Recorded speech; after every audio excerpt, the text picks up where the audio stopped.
नमस्कार, welcome to CBC topper और competitive biology commando topper. ANM GNM 2025 প্রিপারেশনের জন্য প্রত্যেককে স্বাগত জানাই। আজ থেকে আমরা এএনএম জিএনএম 2025 এর জন্য প্রস্তুতি পর্বের ক্লাস শুরু করব এবং অলরেডি আমি সেটা একটা অ্যানাউন্সমেন্ট করেছিলাম। আশা করছি তোমরা ভিডিওটা দেখেছো। তো আজকে আমরা এএনএম জিএনএম এর একদম প্রথম যে টপিক রিলেটেড যে ক্লাস সেটি হচ্ছে কোষ। অর্থাৎ আমরা আজকে প্রথম ক্লাসটা লাইফ সায়েন্স থেকে করছি, যেটি ক্লাস 9 এর অন্তর্গত যে টপিক সেই কোষ চ্যাপ্টারটা পড়ছি। তো ভালো করে ক্লাসগুলো করবে। আমি প্রতি মাসের শেষে একটা করে যত দূর অবধি পড়ানো হবে সেই টপিক রিলেটেড কোয়েশ্চেন অ্যান্সার আমরা সলভ করব। এতে কি হবে, আমাদের যে টপিকসটা পড়ানো হবে সেটার একটা রিভিশন হয়ে যাবে এবং তোমরা কতটা পড়েছো সেটাও আমি জানতে পারবো। তো যারা এখনো পর্যন্ত চ্যানেলে এসেও চ্যানেলটিকে সাবস্ক্রাইব করোনি, অবশ্যই সাবস্ক্রাইব করে দাও এবং এই ভিডিও ডেসক্রিপশনে যে হোয়াটসঅ্যাপ গ্রুপ আছে সেই হোয়াটসঅ্যাপ গ্রুপ জয়েন হয়ে যাও। তো দেখো, কোষ বা সেল এই চ্যাপ্টার থেকে আমাদের কি কি পড়তে হবে সেগুলো আমি এবার পড়ানো শুরু করছি। তো দেখো ব্যাপারটা যে আমাদের যে জীবদেহ, সেই জীবদেহ কি অসংখ্য কোষের সমন্বয়ে গঠিত। আমাদের যে জীবদেহ সেগুলো অসংখ্য কোষ নিয়ে গঠিত। আমরা বেঁচে আছি কেন না প্রতিটা কোষ বেঁচে আছে না, সেই জন্যই বলা হয় কোষকে জীবদেহের গঠনগত এবং কার্যগত একক। তাহলে এখন প্রশ্ন আসতে পারে যে কোষ কি? কোষকে আমরা জীবদের গঠনগত কার্যগত একক তো বলছি, কিন্তু কোষটা আলটিমেটলি কি সেটাই দেখো এখানে বইয়ে কি বলছে। দেখো বলছে যে উদ্ভিদ ও প্রাণীর অণুজীব সব রকম জীবের দেহই এক বা একাধিক কোষের সমন্বয়ে গঠিত। অর্থাৎ কোনো জীব মানেই সেখানে কি রয়েছে, কোষ রয়েছে। সেই জন্য আমরা বলতে পারি যে কোষ হলো জীবদেহের গঠনগত এবং কার্যগত একক, ফাংশনাল অ্যান্ড স্ট্রাকচারাল ইউনিট। কার্যগত এবং গঠনগত একক। কোষ কথাটি কোথা থেকে এসছে না, কোষ শব্দটি সেল অর্থাৎ যে কোষ, সেই কথাটি এসছে সেলুলা থেকে, যার অর্থ হচ্ছে প্রকোষ্ঠ। অর্থাৎ আমরা যেটাকে কোষ বলছি সেই কোষ শব্দের অর্থই হচ্ছে প্রকোষ্ঠ বা সেলুলা। এবং এই কোষ কি না স্বপ্রজননশীল, অর্থাৎ একটা কোষ থেকে অসংখ্য কোষ তৈরি হতে পারে, এটা নিজে থেকে, অর্থাৎ নিজে থেকেই কিন্তু সে সংখ্যাটা বাড়তে পারে। এবং প্রতিটি কোষ পূর্বতন কোষ থেকেই উৎপন্ন হয়। এবং এই যে প্রতিটি কোষ পূর্বতন কোষ থেকে উৎপন্ন হয়, এটা পরবর্তীকালে আমরা কোষ তত্ত্ব থেকে জানতে পারি। তো দেখো তারপর কি বলছে, যখন কোনো জীবের দেহ একটি মাত্র কোষ নিয়ে গঠিত হয় তখন তাকে বলে এককোষী। অর্থাৎ কোনো জীবের দেহ যদি একটি মাত্র কোষ নিয়ে গঠিত হয় তখন তাকে আমরা বলবো ইউনিসেলুলার অর্গানিজম। অন্যদিকে যখন কোন একটা জীব একাধিক কোষ নিয়ে গঠিত হয় তখন সেটাকে আমরা বলি বহুকোষী। যেমন এককোষী কিছু জীব আমরা বলতে পারি অ্যামিবা, ক্লামাইডোমোনাস, ইস্ট, প্যারামেশিয়াম। অন্যদিকে আমরা হচ্ছি বহুকোষী জীব। অর্থাৎ আমাদের যে জীবদেহ সেখানে অসংখ্য কোষ রয়েছে, কয়েক ট্রিলিয়ন কোষ রয়েছে, সেই জন্য আমরা হচ্ছে অবশ্যই বহুকোষী। তো দেখো এই কোষ চ্যাপ্টারের যেটা গুরুত্বপূর্ণ জিনিস সেটা হচ্ছে কোষবাদ বা কোষ তত্ত্ব। অর্থাৎ আমরা প্রথমে যেটা জানতে পারলাম সেটা হচ্ছে কোষ কি না, কোষ হচ্ছে কোনো একটা জীবদেহের গঠনগত এবং কার্যগত একক। কোনো জীবদেহ গঠিত হয়েছে কোষ নিয়ে, কোনো জীবদেহের যে কাজ হচ্ছে, বিপাক্রিয়া হচ্ছে, সেগুলো কোথায় হচ্ছে, কোষের মধ্যে হচ্ছে। তো কোষবাদ কি না, কোষ কি, কোষ কিভাবে উৎপত্তি হয়েছে সেই নিয়ে একটা কোষবাদ বা সেল থিওরি আবিষ্কার হয়েছিল। এবং সেই কোষ বা সেল থিওরি বা কোষবাদ, এই মতবাদটা আবিষ্কার করেন কে না, দুজন বিজ্ঞানী। একজন হচ্ছেন জ্যাকব স্লেইডেন আর একজন হচ্ছেন থিওডোর সোয়ান। এখানে স্লেইডেন ছিলেন একজন উদ্ভিদবিদ অর্থাৎ বটানিস্ট, অন্যদিকে সোয়ান উনি ছিলেন কিন্তু প্রাণীবিদ অর্থাৎ জুলজিস্ট। তো তারা যৌথভাবে কোষবাদ বা সেল থিওরি প্রকাশ করেন এবং পরবর্তীকালে তারা যে কোষবাদ প্রবর্তন করেন সেই কোষবাদটাকে আরো রিমডিফাই করেন কে না, বিজ্ঞানী রুডলফ ভির্চো। এবং এই রুডলফ ভির্চো কোষবাদের একটা নতুন মতবাদ যোগ করেন এবং সেটাকে রিমডিফাই করেন। এবং তিনি একটা কথা অ্যাড করেন, সেটা হচ্ছে ওমনি সেলুলা ই সেলুলি। ওমনিস সেলুলা ই সেলুলি মানে কি, মানে হচ্ছে প্রতিটি কোষ তার পূর্বতন কোষ অর্থাৎ তার আগের কোষ থেকে সৃষ্টি হয়। ব্যাপারটাকে একটু ভালো করে বোঝার চেষ্টা করি।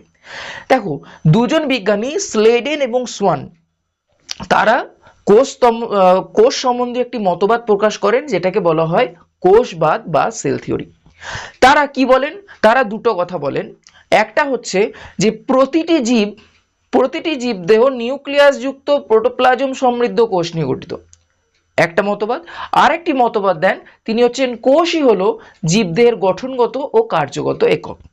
অর্থাৎ কোষবাদ মতবাদ অনুযায়ী তারা দুটো মতবাদ দেন, একটা হচ্ছে প্রতিটি জীবদেহ নিউক্লিয়াস যুক্ত প্রোটোপ্লাজম সমৃদ্ধ কোষ নিয়ে গঠিত, আরেকটি হচ্ছে কোষই হলো জীবদেহের গঠনগত এবং কার্যগত একক। পরবর্তীকালে বিজ্ঞানী রুডলফ ভির্চো এই কোষবাদ যে দুটো মতবাদ তার সাথে তিনি আরো একটি মতবাদ যোগ করে দেন এবং পুনরায় একটা নতুন ভাবে কোষবাদকে প্রকাশ করেন, এবং সেই মতবাদটি কি?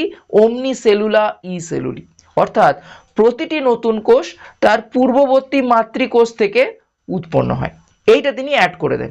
এবং তার ফলে কোষ মতবাদের বা কোষবাদের তিনটে প্রধান বক্তব্য বর্তমানে রয়েছে, তার মধ্যে শেষেরটা রুডলফ ভির্চো দ্বারা করা হয়েছে বা রুডলফ ভির্চো দ্বারা প্রদান করা হয়েছে। ক্লিয়ার? আশা করছি বোঝাতে পারছি। নেক্সট, আমাদের যে কোষ, সেই কোষ সর্বপ্রথম আবিষ্কার করেন বিজ্ঞানী রবার্ট হুক। তিনি সর্বপ্রথম কোষ আবিষ্কার করেন, তবে তিনি যে কোষটি আবিষ্কার করেছিলেন সেই কোষটি ছিল মৃত। তার আবিষ্কৃত প্রথম কোষ সেটি ছিল মৃত, এবং তিনি যে কোষটি আবিষ্কার করেছিলেন সেটা ছিল প্লান্ট সেল, অর্থাৎ সেটি ছিল উদ্ভিদ কোষ। তিনি সর্বপ্রথম যে কোষটা আবিষ্কার করেন সেটা হচ্ছে প্লান্ট কোষ, এবং তিনি একজন আদতে ইঞ্জিনিয়ার ছিলেন, এবং তিনি তার আবিষ্কার করা যে তোমার মাইক্রোস্কোপ, সেখানে তিনি সর্বপ্রথম এই কোষের মতো কিছু প্রকোষ্ঠ দেখতে পান, তার ফলেই তিনি সেটাকে সেল নামকরণ করেন। অর্থাৎ রবার্ট হুকের আবিষ্কৃত যে কোষটি ছিল সেটি মৃত ছিল, সেটি প্লান্ট কোষ, অর্থাৎ সেটি উদ্ভিদ কোষ ছিল। পরবর্তীকালে প্রথম সজীব কোষ আবিষ্কার করেন বিজ্ঞানী লিউয়েন হক। সজীব কোষ মানে যেটাতে প্রাণ রয়েছে, অর্থাৎ তিনি সর্বপ্রথম লিভিং সেল আবিষ্কার করেন, এবং এই লিউয়েন হক ছিলেন একজন লেন্স বিক্রেতা, এবং পরবর্তীকালে তিনি লেন্স আবিষ্কার করেন, এবং এখানে দেখো তার আবিষ্কার করা যে অনুবীক্ষণ যন্ত্র সেটার ছবি দেওয়া রয়েছে। তো তিনি সর্বপ্রথম যে সজীব কোষটি দেখেছিলেন সেটি ছিল প্রাণী কোষ।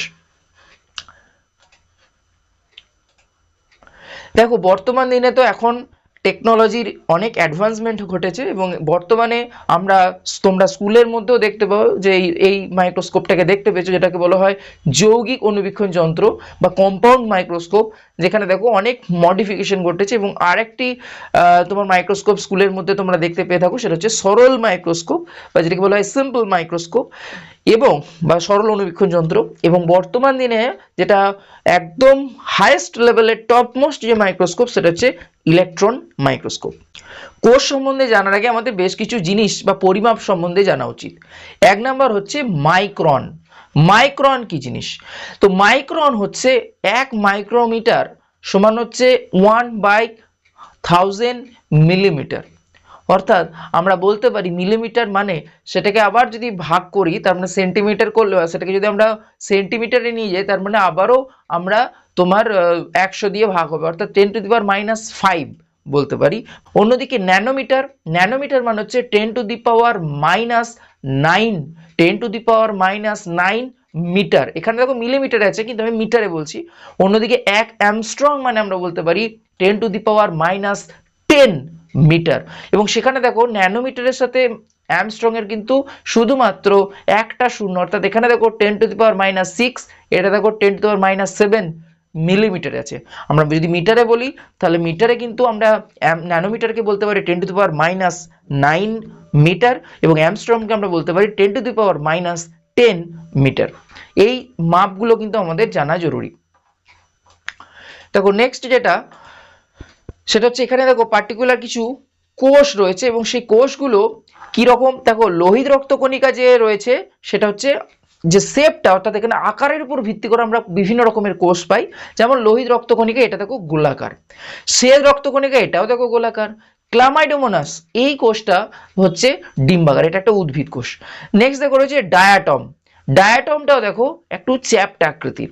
এখানে দেখো আমরা পার্টিকুলার কিছু ঘনক আকৃতির কোষ দেখতে পাচ্ছি, অর্থাৎ আমরা বিভিন্ন সেই বিভিন্ন শেপের কোষ কিন্তু আমরা দেখতে পাই। যকৃৎ কোষ দেখো বহুভুজাকার, একই রকম ভাবে যেটা মসৃণ পেশিকোষ সেটা দেখো মাকু আকৃতি, স্ক্লেরেনকাইমা অনেকটা এরকম দেখতে, অস্থি কোষ দেখো শাখা যুক্ত হয়, স্নায়ু কোষ দেখো দীর্ঘ প্রবর্ধক যুক্ত হয়। অন্যদিকে প্যারামেসিয়াম সেটা দেখো চপ্পল আকৃতি, অর্থাৎ জুতো যেরকম হয় সেই জুতোর সোলের মতো দেখতে দেখো। একই রকম ভাবে তন্তু কোষ দেখো তন্তু আকৃতি, এবং শুক্রাণু দেখো ব্যাঙাচি আকৃতি। বিভিন্ন আকৃতির কোষ আমরা প্রকৃতিতে দেখতে পাই। এবার আসি যে কোষের শ্রেণী বিভাগ, আমরা কোষকে কত রকম ভাবে ভাগ করতে পারি সেটা আমাদের একটু জানা দরকার। দেখো কোষকে আমরা বিভিন্ন ভাগে ভাগ করতে পারি on the basis of nature of nucleus. নিউক্লিয়াসের প্রকৃতির উপর ভিত্তি করে আমরা কোষকে দুটো প্রধান ভাগে ভাগ করি, এবং এখানে দেখো আমি আরো একটা ভাগ ইনক্লুড করে দিয়েছি।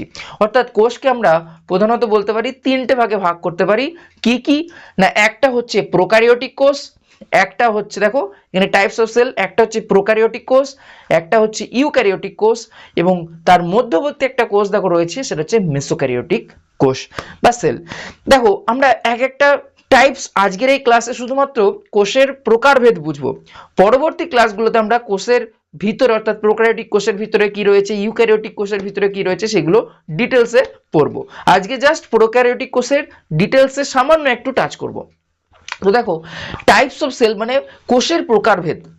কোষকে আমরা প্রধানত দুই ভাগে ভাগ করতে পারি, একটা হচ্ছে প্রোক্যারিওটিক কোষ বা যেটাকে বলা হয় আদি কোষ, এবং আরেকটি হচ্ছে ইউক্যারিওটিক কোষ বা যেটাকে বলা হয় উন্নত কোষ। এটা প্রোক্যারিওটিক কোষ আদি কোষ মানে সেটা প্রথম যে কোষটা তৈরি হয়েছিল সেটা অনুন্নত প্রকৃতির ছিল। কেন অনুন্নত বলছি না, সেই সমস্ত কোষের যে নিউক্লিয়াস সেই নিউক্লিয়াসটা ছিল অনুন্নত। অন্যদিকে ইউক্যারিওটিক কোষ বলতে বোঝায় সে কোষের নিউক্লিয়াসটা ছিল উন্নত, অর্থাৎ নিউক্লিয়াসের বাইরে একটা নিউক্লিয় পর্দা, নিউক্লিওলাস, নিউক্লিওপ্লাজম সমস্ত উপাদান রয়েছে। কিন্তু প্রোক্যারিওটিক কোষের ক্ষেত্রে আমরা সেরকম কোনো পার্টই দেখতে পাবো না, যে কোথায় কোনটা নিউক্লিয়াস, কোনটা নিউক্লিয় পর্দা, কোনটা নিউক্লিওপ্লাজম, কিচ্ছু দেখতে পাবো না। সেখানে আমরা দেখতে পাবো যে শুধুমাত্র একটা কোষের মধ্যে ডিএনএ বা আরএনএ যে জেনেটিক বস্তুটা সেটা জাস্ট ছড়িয়ে ছিটিয়ে রয়েছে। আমি অনেক সময় বলে থাকি যে প্রোক্যারিওটিক কোষ মানে হচ্ছে একটা গরিব লোকের মতো, যার একটাই ঘর, যে ঘরের মধ্যে তোমার পড়াশুনো করে, যে ঘরের মধ্যে সে খাওয়া দাওয়া করে, যে ঘরের মধ্যে সে শুয়ে পড়ে। ক্লিয়ার? অন্যদিকে ইউক্যারিওটিক কোষ মানে সেখানে বিভিন্ন প্রকোষ্ঠ রয়েছে, তার একটা খাওয়ার ঘর রয়েছে, তার একটা শোয়ার ঘর রয়েছে, তার একটা পড়ার ঘর রয়েছে। অর্থাৎ প্রোক্যারিওটিক কোষ মানে আমরা বলতে পারি সেটা অনুন্নত কোষ। কেন অনুন্নত? তার নিউক্লিয়াস অনুন্নত। অন্যদিকে ইউক্যারিওটিক কোষকে আমরা বলতে পারি উন্নত কোষ। কেন উন্নত? না তার নিউক্লিয়াসটা অনেক বেশি উন্নত, হাইলি ডেভেলপড, সেখানে আমরা বিভিন্ন কোষীয় অঙ্গাণু পাবো। আমরা প্রোক্যারিওটিক কোষের মধ্যে কিন্তু কোনো কোষীয় অঙ্গাণু দেখতে পাবো না। ক্লিয়ার? নেক্সট দেখো আমরা আরেকটা কোষ পাই, সেটা হচ্ছে মেসোক্যারিওটিক কোষ। না প্রোক্যারিওটিক কোষ এবং ইউক্যারিওটিক কোষের মধ্যবর্তী টাইপের একটা কোষ হচ্ছে মেসোক্যারিওটিক কোষ। অর্থাৎ আমরা বলতে পারি যে সমস্ত কোষের মধ্যে প্রোক্যারিওটিক কোষের বৈশিষ্ট্য বর্তমান এবং ইউক্যারিওটিক কোষেরও বৈশিষ্ট্য বর্তমান সেটাকে বলা হয় মেসোক্যারিওটিক কোষ। আমরা এটাও বলতে পারি যে প্রোক্যারিওটিক কোষ একেবারে ইউক্যারিওটিক কোষের সৃষ্টি হয়নি। প্রোক্যারিওটিক কোষ প্রথমে মেসোক্যারিওটিক কোষে রূপান্তরিত হয়েছে, তারপর মেসোক্যারিওটিক কোষ থেকে ইউক্যারিওটিক কোষ তৈরি হয়েছে। ক্লিয়ার? আমরা মেসোক্যারিওটিক সেলের বা কোষের কিছু বৈশিষ্ট্য বলতে পারি, যেমন প্রোক্যারিওটিক কোষের কি হয়, অ্যামাইটোসিস কোষ বিভাজন দেখা যায়।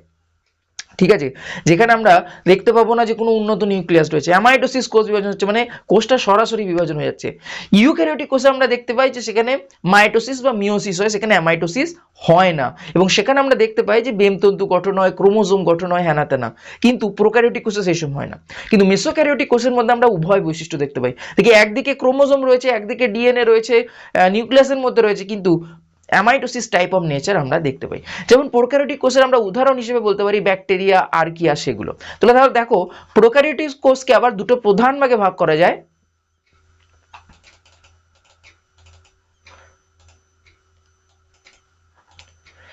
সেটা দুটো কি কি না, সেটা হচ্ছে এক ব্যাকটেরিয়া এবং আর্কিয়া। ব্যাকটেরিয়া এবং আর্কিয়া, এবং আর্কিয়া হচ্ছে আরো পুরাতন যে ব্যাকটেরিয়া তাদেরকে বলা হয় আর্কিয়া। অর্থাৎ যে সমস্ত ব্যাকটেরিয়া আমরা বলতে পারি যে extreme condition, high salt condition, high acidic condition, high temperature, অর্থাৎ এক্সট্রিম কন্ডিশনগুলোতে বেঁচে থাকতে পারে, সেই সমস্ত ব্যাকটেরিয়াকে বলা হয় আর্কি ব্যাকটেরিয়া। আর ইউ ব্যাকটেরিয়া হচ্ছে যারা নর্মাল যে সাধারণ ব্যাকটেরিয়া সেগুলো। তো আর্কিয়ার আবার বিভিন্ন ভাগ আছে, যেমন সেখানে মিথানোজেন্স পাই, যারা হচ্ছে মিথানো ব্যাকটেরিয়া। সেখানে আমরা থার্মোজেন্স পাই, যারা হচ্ছে তোমার উচ্চ তাপমাত্রায় বেঁচে থাকতে পারে।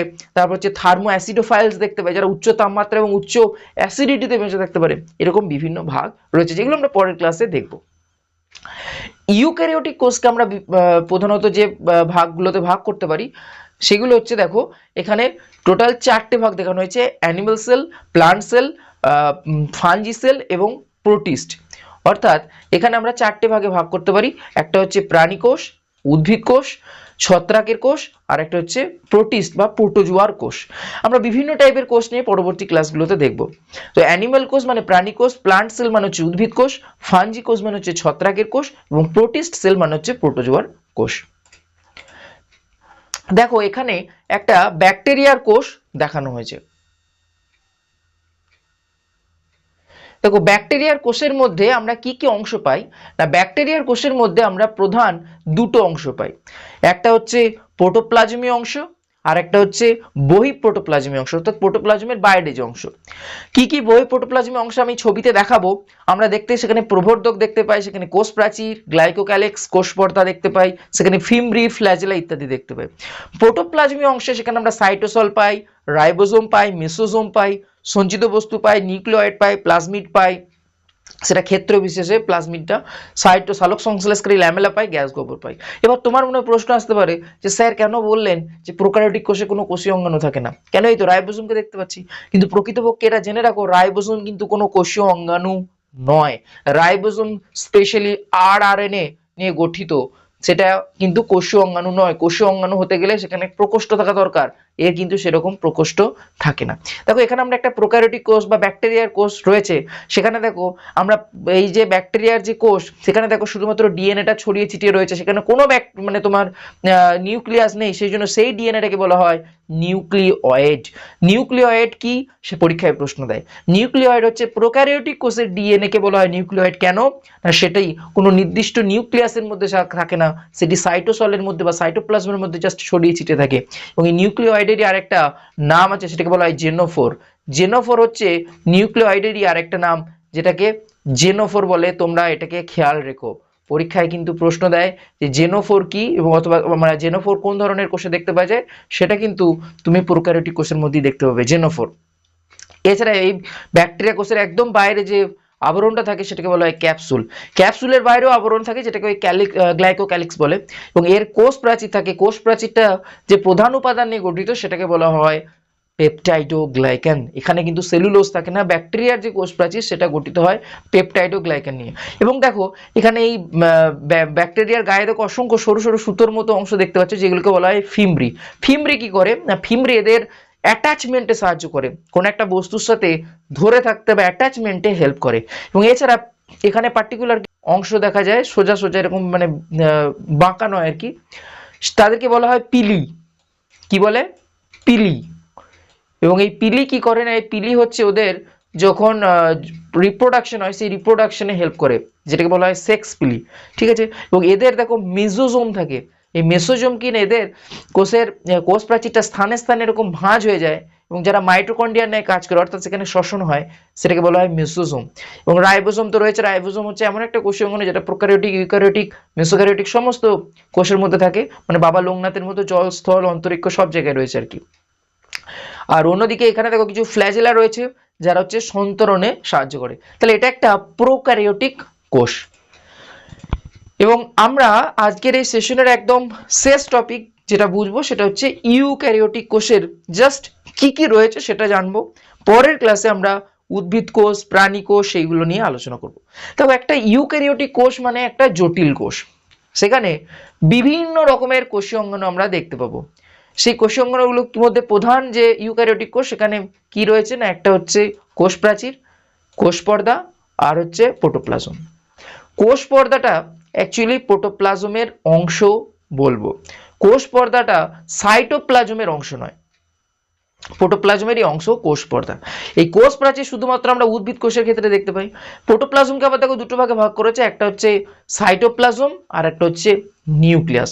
অর্থাৎ আমরা বলতে পারি প্রোটোপ্লাজম আর সাইটোপ্লাজমের মধ্যে ডিফারেন্স কি, না সাইটোপ্লাজম এবং নিউক্লিয়াসকে একত্রে বলা হয় প্রোটোপ্লাজম। ক্লিয়ার? এবার দেখো সাইটোপ্লাজমের মধ্যে কি কি রয়েছে। সাইটোপ্লাজমের মধ্যে রয়েছে সাইটোসল, কোষ গহ্বর, ফ্ল্যাজেলা ও সিলিয়া, সাইটোপ্লাজমীয় অজীবীয় বস্তু। নিউক্লিয়াসের মধ্যে নিউক্লিয় পর্দা, নিউক্লিওলাস। বললাম ইউক্যারিওটিক কোষ মানে হচ্ছে উন্নত নিউক্লিয়াস, সেই জন্য নিউক্লিয় পর্দা, নিউক্লিওলাস, নিউক্লিয় জালিকা, নিউক্লিওপ্লাজম বা নিউক্লিয় রস এগুলো রয়েছে। মানে দেখো সাইটোপ্লাজমীয় যে কোষীয় অঙ্গাণু, সেই কোষীয় অঙ্গাণুগুলোকে আমরা দুটো প্রধান ভাগে ভাগ করি। একটা হচ্ছে পর্দাবৃত কোষীয় অঙ্গাণু আর একটা হচ্ছে পর্দাবিহীন কোষীয় অঙ্গাণু। পর্দাবৃত কোষীয় অঙ্গাণু মানে যে সমস্ত কোষীয় অঙ্গাণুর বাইরে পর্দা রয়েছে। পর্দাবিহীন মানে হচ্ছে যাদের বাইরে কোনো পর্দা নেই। পর্দাবিহীন কোষীয় অঙ্গাণুর উদাহরণ আমরা দুটো পাই, একটা হচ্ছে রাইবোজোম আর একটা সেন্ট্রোজোম।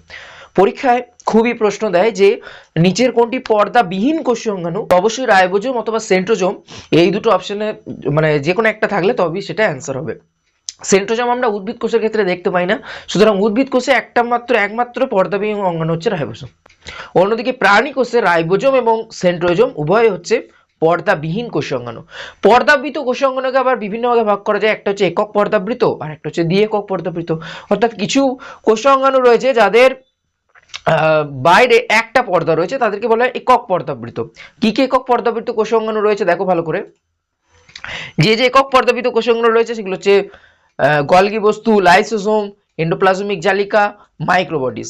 মাইক্রোবডিজ আবার বিভিন্ন রকমের হয়, পেরক্সিজোম, গ্লাইঅক্সিজোম, স্ফেরোজোম এগুলো। এবং এই যে দ্বি-একক পর্দাবৃত, সেই দ্বি-একক পর্দাবৃত কোষ অঙ্গাণু হচ্ছে মাইটোকন্ড্রিয়া, প্লাস্টিড এবং আরেকটি হচ্ছে সেটা হচ্ছে নিউক্লিওলাস। এখানে আলাদা করে নিউক্লিওলাস যেহেতু করা হচ্ছে সেই জন্য এখানে নেই। সুতরাং তোমাদেরকে যেটা জানতে হবে সেটা হচ্ছে ইউক্যারিওটিক কোষের মধ্যে পর্দাবৃত কোষ অঙ্গাণু হচ্ছে যেগুলো একক পর্দাবৃত কোষ অঙ্গাণু হচ্ছে গলগি বস্তু, লাইসোসোম, এন্ডোপ্লাজমিক জালিকা বা ইআর যেটাকে বলা হয়, আর হচ্ছে মাইক্রোবডিজ। মাইক্রোবডিজের বিভিন্ন ভাগ রয়েছে, কি মাইক্রোবডিজ সেগুলো পরবর্তী ক্লাসগুলোতে আমরা দেখতে পাবে। দেখো আর দ্বি-একক পর্দাবৃত কোষীয় অঙ্গাণু তাহলে তিনটে কি কি, একটা হচ্ছে মাইটোকন্ড্রিয়া, একটা হচ্ছে প্লাস্টিড আর একটা হচ্ছে নিউক্লিওলাস। প্লাস্টিড শুধুমাত্র উদ্ভিদ কোষে থাকে, প্রাণী কোষের কিন্তু প্লাস্টিড থাকে না। সুতরাং আমরা বলতে পারি প্রাণী কোষের ক্ষেত্রে দ্বি-একক পর্দাবৃত কোষীয় অঙ্গাণু হচ্ছে দুটো, মাইটোকন্ড্রিয়া এবং নিউক্লিওলাস। এছাড়া সাইটোপ্লাজমে কিছু অংশ রয়েছে, সাইটোপ্লাজমীয় কঙ্কাল যেটাকে বলে, যেমন একটা বাড়ি বানাতে গেলে যেমন রড এগুলোর দরকার হয়, ঠিক সেরকম একটা কোষের স্ট্রাকচারের জন্য কিন্তু পার্টিকুলার কিছু রড লাইক স্ট্রাকচার, যেগুলোকে আমরা বলতে পারি মাইক্রোফিলামেন্ট, মাইক্রোটিউবিউলস, ইন্টারমিডিয়েট ফাইবার দরকার হয়। এবং এছাড়া কিছু সঞ্চিত বস্তু থাকে, কিছু খড়িত বস্তু থাকে, কিছু বজ্র বস্তু থাকে। তো এই হচ্ছে একটা ইউক্যারিওটিক কোষের মোটা মোটা অক্ষরে যে কি কি অংশ নিয়ে একটা ইউক্যারিওটিক কোষ গঠিত সেটার একটা তালিকা। সুতরাং আজকের ক্লাসে আমরা যেটা দেখলাম সেটা হচ্ছে কোষ বলতে কি বোঝায়, কোষ তত্ত্ব বলতে কি বোঝায়, কত রকমের শেপের কোষ হয়, নিউক্লিয়াসের উপর ভিত্তি করে কোষ কত রকমের হয়, প্রোক্যারিওটিক কোষের অ্যাকচুয়ালি আদতে স্ট্রাকচার কি রকম হয়, মেসোজোম কি, নিউক্লিওয়েড কি, জেনোফোর কি, সেগুলো আমরা জানলাম। এবং একটা ইউক্যারিওটিক কোষ প্রধান কি কি অংশ নিয়ে গঠিত সেগুলো জানলাম। পরের ক্লাসে আমরা ইউক্যারিওটিক কোষের ডিটেলস সম্বন্ধে আলোচনা করব। তো সঙ্গে থাকো, অবশ্যই প্রতিটা ক্লাস একদম শেষ পর্যন্ত দেখো। যদি ক্লাস ভালো লেগে থাকে অবশ্যই কমেন্ট সেকশনে কমেন্ট করে জানিও। কোনো কনফিউশন থাকলে, কোনো জিজ্ঞাসার কিছু থাকলে কমেন্ট সেকশনে জানিও। তো অবশ্যই দেখা হচ্ছে পরের ক্লাসে। ততক্ষণ ভালো থাকো, সুস্থ থাকো এবং নিজের প্রস্তুতিতে ধ্যানটা যেন আরো মজবুত হয়ে থাকে।